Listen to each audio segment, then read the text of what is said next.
Now, even though I love to bake, this is one thing I have never tried. Listen, I'm not Martha Stewart. I don't pretend to be.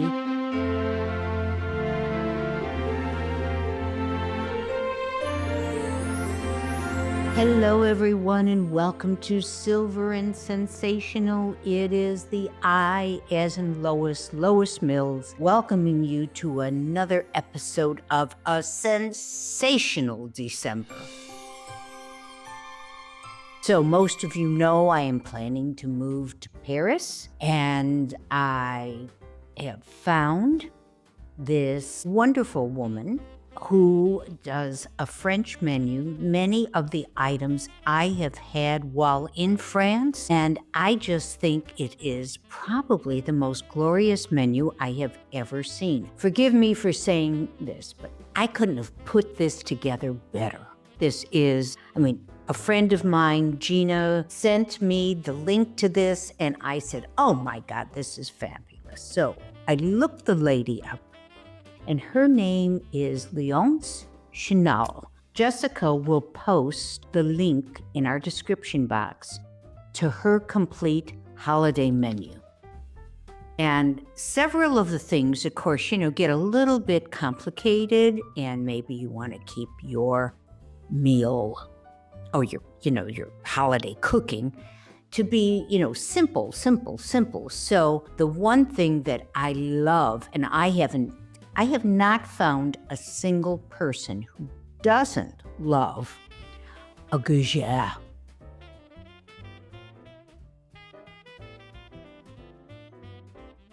It's made with a choux pastry, so it's going to be like an eclair, but that choux pastry is mixed with cheese. And it's a wonderful starter. It's great with drinks. And we've posted the recipe for this one in particular, although there are many other items on her menu that you might want to try. But this one is very simple. I've actually made it myself many times, and not just during the holidays. Doing gougères are fabulous all year long, but especially at Christmas. I remember being in Paris during the Christmas season and having cocktails over in the lobby of the most beautiful hotel, actually the Ritz, and it was divine. And, Paris at Christmas is magical, but so is New York, so is Chicago, so is Los Angeles, and so is your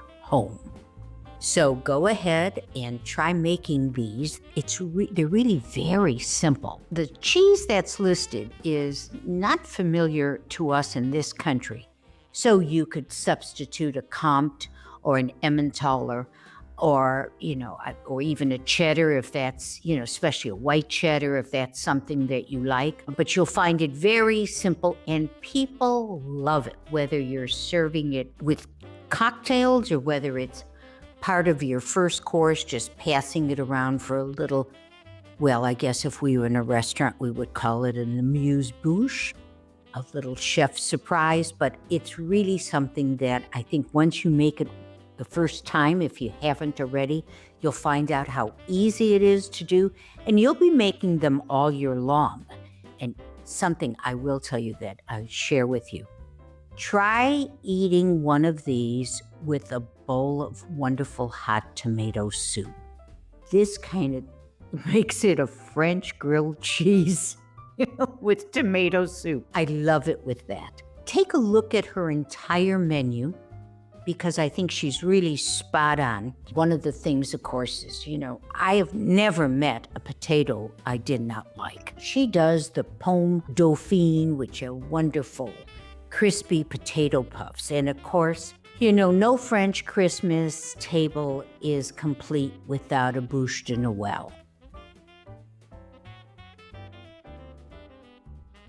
Now, even though I love to bake, this is one thing I have never tried. Listen, I'm not Martha Stewart. I don't pretend to be. But I'll tell you this. I think that every holiday table, or at least your dessert table, should have a bûche de Noël. There are so many bakeries that make them during the holiday season. I mean, they're just beautiful to look at and they're wonderful to eat. That is the cake of my choice for the holidays. So there you have it. Check out again our description box where Jessica will have all the links to everything I've spoken about. Also listed below, we've put a couple of links on Amazon to the perfect serving plates for the things we're talking about. So if you don't have the right thing, get it now. It's a good time to put it in your cabinet.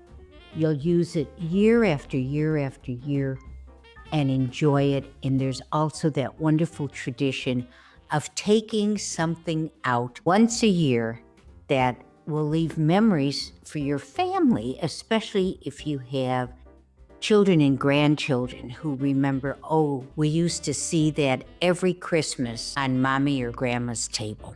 I remember in particular my Aunt Virginia's table and the things that she pulled out every year. Oh, I just thought of something else. Why don't you look at one of these recipes that you really like? Now, I do suggest you at least try it once, but you don't have to. Anyway, try writing it out by hand, making your copies, and then adding it to the envelope with the holiday card that I talked about in our last episode. Don't have to tell anyone where it came from or whose it is. I would just spread the cheer. On that note, I look forward to seeing you again next week with more of Sensational December. In the meantime, thank you so much for tuning in. Bye now.